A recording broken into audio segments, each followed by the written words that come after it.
risk of boring you, Dom, I think the question I'm asking Dominic is why it's taken so long. I don't know when it's coming back, but it was described by you as a minor procedure. Yeah. He said straight after it had been successful. Yeah. Everybody said he hoped to be back soon, but he hasn't been. Yeah. Why not? Yeah, sometimes it's never so easy or straightforward with things. Maybe there is a minor setback. Maybe just take a little bit slower. That, you know, without being too boring and talk about details about that. The thing is, it's more positive now, and I'm looking forward to really, hopefully, tell that he's on the training pitch and ready to be involved in the squad. In the summer, it was quite well reported that you went after a particular Nottingham Forest player that maybe didn't happen, and then you end up signing Xavi eventually. In between that, James Maddison got a serious injury, which may well rule out for the rest of the season. Maybe he comes back towards the end.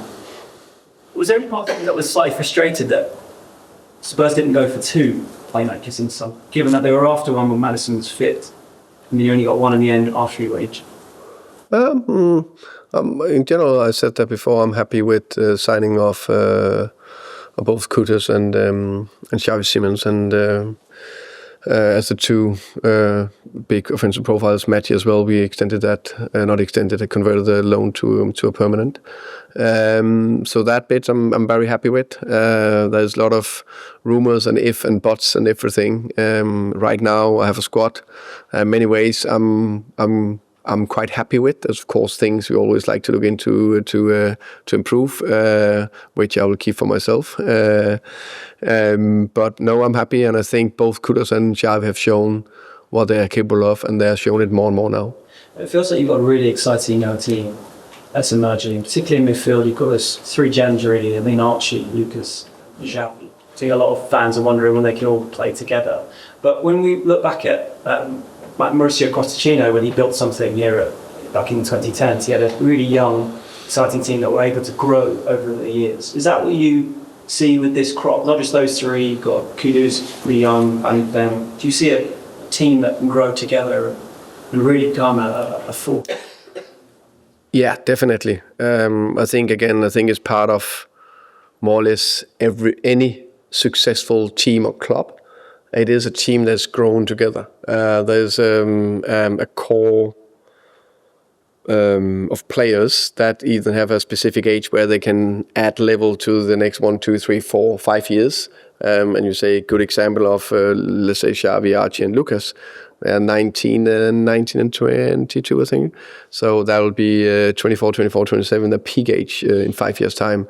And along the way, hopefully there's a lot of good performance and results, and it will just get better and better, because if they play and they perform and we develop them and we do the right thing, then naturally the team will be better. And then they will have a better understanding. They will know each other better. They will hopefully care even more for each other. So that means also when it's really tough, they will run a little bit harder, or they will get through the tough spells and all that. So no doubt that any team need to grow together. And just one final one. Whenever you've been asked about Don, you thought a bit, and you explained your stance on how you're going to talk about him coming back. But one thing we haven't really asked you is how frustrated you've been with it. Because I remember when you first got the job, did an in-house interview, you name-checked him as one of the really exciting players that really scored a lot of goals. It must be really frustrating to know not being able to have him pretty much. And no doubt, I would love to have him out there. Would love to have Dom out there. I think to have a quality player like him in the squad, that will just help even more for competition, for rotation, for everything in the team. So the good thing is that I'm not in doubt he will be out there. George? I want to go back to the summer. What's the well known for what it brought Gibbs White, you as well, really. Can you just talk a little bit about sort of why you wanted it, and I guess how much you constructed the plan to do it? It felt like on the outside, he'd be joining Spurs, and I'm assuming there's a lot of excitement, and then all of a sudden, it didn't happen. And obviously, it would have been a key player. You feel that, is he? Yeah, man. In general, I don't want to speak about players that's not here because it gives us no benefit, nothing at all, besides good stories out there. I'm very happy with the players I have. That's what I'm focusing on. if I ever speak about other players, it needs to be Messi and Ronaldo, and they're retiring soon, as I say. So, yeah, that's my stand. Can you sort of talk about how it kind of disrupts fans to have a target? I guess a little bit similar to that you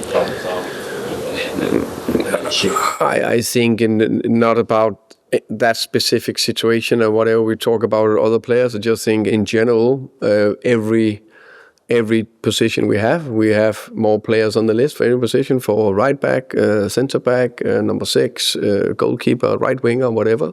And it's never straightforward in terms of signing players. That's the one thing for sure. That's for sure.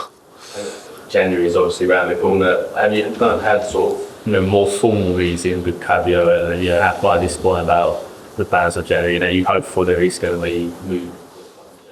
Yeah, we more or less after the window shut in September, we had the first formal meeting. Then there's an ongoing process that, and I of course also get to know more the squad and the players.